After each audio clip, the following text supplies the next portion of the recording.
अरबों रुपए के लोन वसूली के बाद अब संयुक्त अरब अमीरात यानी यूएई ने पाकिस्तान के खिलाफ एक और सख्त कदम उठाया है, जिससे पाकिस्तान की आवाम के साथ साथ शहबाज सरकार भी हैरान रह गई है। दरअसल यूएई के एतिहाद एयरवेज ने अबू धाबी में 15 पाकिस्तानी कर्मचारियों को बिना किसी नोटिस के नौकरी से निकाल दिया है और पाकिस्तानी कर्मचारियों को कहा है कि वो यूएई छोड़कर चले जाएं। चौंकाने वाली बात यह है कि इन कर्मचारियों को कथित तौर पर एक इमिग्रेशन ऑफिस में बुलाया गया और देश छोड़ने के लिए महज 48 घंटे का ही समय दिया गया। उनको अपनी बात रखने का मौका भी नहीं दिया गया। एतिहाद ने ये कदम ऐसे समय में उठाया है जब यूएई और पाकिस्तान के बीच रिश्ते में तनाव देखा जा रहा है। कुछ वक्त पहले यूएई ने पाकिस्तान से अपना 3 अरब डॉलर से ज्यादा का लोन भी वापस मांगा है। CNN न्यूज 18 की रिपोर्ट के मुताबिक पाकिस्तान के इन कर्मचारियों को बहुत तेजी से नौकरी से निकाला गया। इस दौरान अपनाई गई प्रक्रिया काफी हद तक असामान्य मानी जा रही है, क्योंकि इसमें सामान्य कॉर्पोरेट प्रक्रियाओं या नोटिस पीरियड का पालन नहीं किया गया। यूएई की ओर से की गई इस तरह की कार्रवाई से विदेशों में पाकिस्तानी कामगारों के साथ होने वाले व्यवहार को लेकर चिंता बढ़ गई है।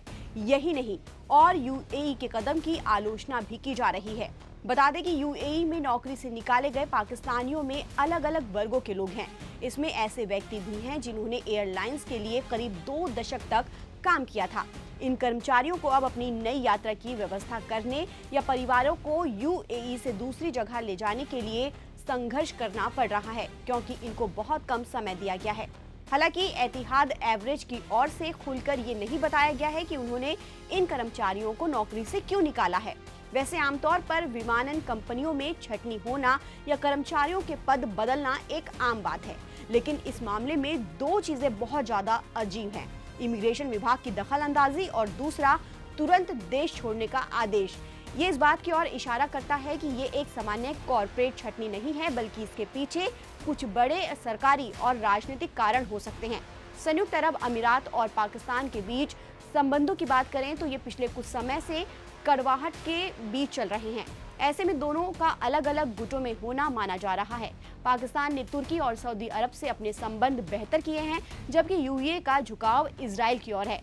ऐसे में यूएई ने पहले पाकिस्तान से अपना लोन वापस करने को कहा और अब पाकिस्तानी कर्मचारियों पर कार्रवाई कर दी है।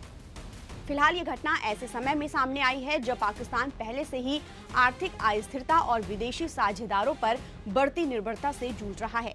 इस कार्रवाई ने न केवल प्रभावित परिवारों को संकट में डाल दिया है, बल्कि अंतर्राष्ट्रीय श्रम बाजार में पाकिस्तानी वर्कफोर्स की साख पर भी सवालिया निशान लगा दिया है।